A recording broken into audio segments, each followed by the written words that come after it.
Welcome back to my channel. This is Early Career Academic, where I explore how I pursue my professional and personal goals. I am an academic, as I said, and I am participating this month in the Academic Writing Month. That's the academic version of NaNoWriMo, or National Novel Writing Month.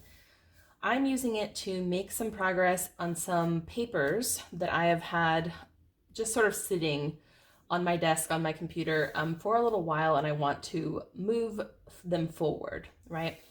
Academics typically have pipelines of projects they're working on, so they might have conference presentations for new ideas. They might have various manuscripts in draft form, and they may have stuff they're ready to submit. This project, I'm just giving you an update because today was a good day, and so I want to capture this moment while I can. This particular project has been almost complete for a little while. And one of the things I discovered, and this might happen to you too, so I kind of wanted to talk about it, was I had a checklist of things that needed to happen to get it off my desk so I could submit it. But one thing that happens every time this sort of thing occurs is I come up with other things I need to do, right? Other checklist items, and it doesn't occur to me until I'm doing these items that these things will pop up. So it's not to sort of demoralize you or anything that this list will just keep growing, but it kind of does up to a certain point. What I discovered is I needed to add a box here for a resources sheet that I'm going to make an appendix to my manuscript. And that those things and the references, I need to make sure that the references I make in the paper correspond to the references in the references list and vice versa. So those kinds of things I actually don't mind doing. I just forget about them sometimes when I'm making my checklist of to-do items. An upshot of discovering that I need to do these things before I submit is I do have days where I'm just dragging, and the idea of doing any substantive writing or research is just too much. So in those days, I update the bibliography, I gather the resources for the resources page. You know, that kind of thing is easier to do on those days when I just don't feel like writing. But I'm still making progress toward my goal, which is to submit this article. And I'm very pleased to say that in its current state, I believe I'll be able to submit it by the end of this week, which will be amazing. It'll be 1 week off of my estimate, but that's okay. I'm just happy that it will be leaving my desk soon. I'm anticipating getting some requests for revision back from the journal, which is fine. And so I'm not going to stress myself out about adding too much more research or changing too many, making other language choices. Again, you're always going to get feedback from a journal pretty much. And so it's not really healthy for an academic to just hang on to something until they think it's perfect, because then you'll never let it go.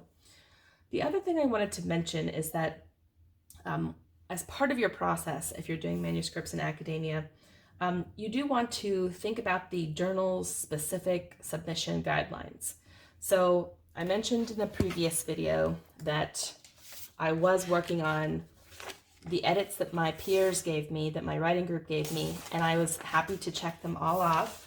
Happy about that. But I still have the submission checklist that the journal I'm submitting to stipulates for submissions. So I went ahead to their website, I went to their checklist, I did download it, but I also hand wrote out the items that they want to have included in submissions and some specific criteria that they have. This is important because every journal is different. They're all going to require different things. They all want different citation formats and so on and so forth. Some of this stuff gets ironed out in the later stages of publication, but you need to submit whatever they're asking for. It's way more likely that they won't just desk reject you if you actually followed their instructions. Shocker, okay? So this checklist might look intimidating, so many boxes, but a lot of this is small things, like, a title page, right, with these items on it. So these sorts of things can look overwhelming, especially when you're at the end of the project and you just want to get it done. But again, this is the kind of thing that I can keep for a day when I'm teaching, or maybe when I'm just feeling like low energy. In my case, I'm probably not going to do any writing Thursday for my teaching day because I have grading I need to do. But Friday, I think I can get through these things and the resource list and references list and submit this journal article, and just call it a win would be amazing. So that is my plan. Again, plans change, but that is the plan.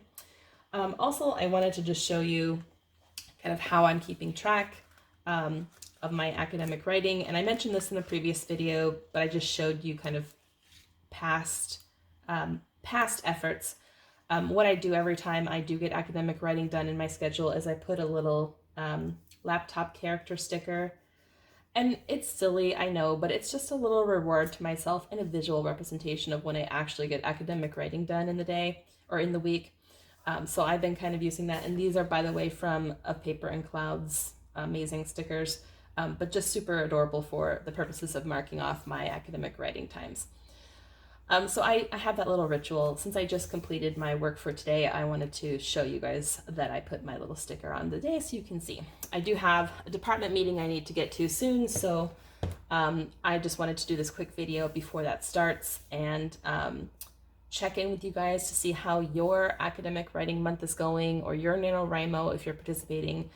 If you are, please leave a comment below. Tell me how it's going, what's happening. If you want to see other advice or suggestions on this channel for how to approach academic writing projects.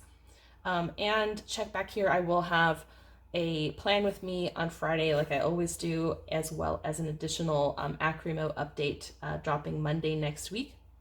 So I'll just try to keep you guys updated on that. I'm also thinking about some other ideas, some other things I can show you.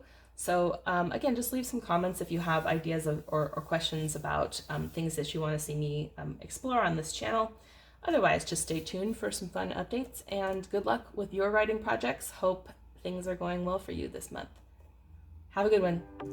Oh, and like and subscribe. Bye.